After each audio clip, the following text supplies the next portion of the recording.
Hi friends, இன்றைக்கி என்ன செய்யலான்னு பார்க்கலாங்களா? நான் வந்து இட்லி பாத்திரத்தில் தண்ணி ஊற்றி இட்லி தட்டு வச்சுருக்கேன். இங்கே ஒரு அன்னக்குடையில் வந்து தண்ணி கொஞ்சம் பிடிச்சி வச்சுருக்கேன். இது ராகி சேமியா. இதில் போட்டுருங்க. கடையில் கிடைக்கும் பார்த்தீங்களா, அந்த ராகி சேமியா தான் இது. நான் எங்கள் ஊர்லேருந்து வாங்கிட்டு வந்தது ஃப்ரெண்ட்ஸ். இது இப்படி போட்டுட்டு ஒரு 2 மினிட்ஸ் கிட்ட அப்படியே விடுங்க. 2 மினிட்ஸ் ஆகும். இங்கே பாருங்கள், 2 மினிட்ஸ் ஆகிடுச்சி. நம்ம தண்ணியிலேருந்து இதை எடுத்துட்டோம். தண்ணி வடிகட்டி இதை எடுத்து வைங்க. இங்கே பாருங்கள், இப்போ நம்ம இது வச்சுருக்கோம் பார்த்தீங்களா, அதில் வந்து இப்படி அள்ளி வச்சுருங்க.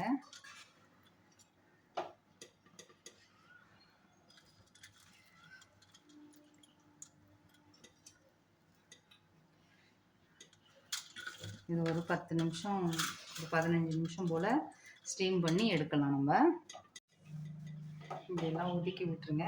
ஒதுக்கி விட்டுட்டு இதை மூடிடுங்க. மூடிட்டு ஒரு 10 நிமிஷம். இங்கே பாருங்கள், நல்லா உதிரி உதிரியாக வந்துடுச்சு பார்த்தீங்களா. இப்போ வந்து ஸ்டவ் ஆஃப் பண்ணிவிட்டு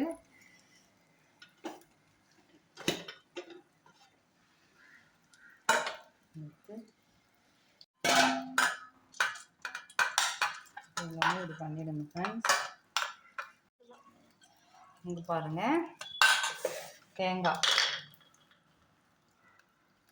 தேங்காய் வந்து இது பண்ணுங்க. உங்கள் நிறைய தேங்காய் போடலாம்னு உங்கள் இஷ்டம் தான். நான் மிக்சியில் போட்டுட்டேன். நீங்கள் துருவுறதா இருந்தாலும் துருவிடுங்க. இது அப்படியே நம்ம எவ்வளோ தேவையோ அவ்வளோ போட்டுடலாம்.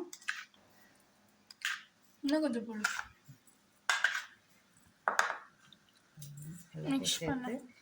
மிக்ஸ் பண்ணுங்க. கை வச்சு கூட மிக்ஸ் பண்ணுறதா இருந்தால் சூடாக இருக்கும். கரண்டியால் இன்னும் கொஞ்சம் தேங்காய் மெலிசாக இருந்திருக்கு. இன்னும் கொஞ்சம் சர்க்கரை போட்டுக்கோங்க. கம்மியாக தான் இருக்குது.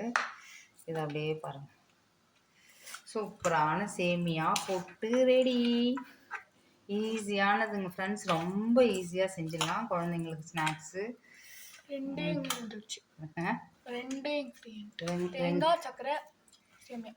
அவ்வளோதான். செம்ம டேஸ்ட்டாக இருக்குங்க ஃப்ரெண்ட்ஸ். கண்டிப்பாக ட்ரை பண்ணி பாருங்கள். எப்படி வந்ததுன்னு சொல்லுங்கள். லைக் பண்ணுங்கள், ஷேர் பண்ணுங்கள், சப்ஸ்கிரைப் பண்ணுங்கள். நெக்ஸ்ட் வீடியோவில் பார்க்கலாம். Bye friends.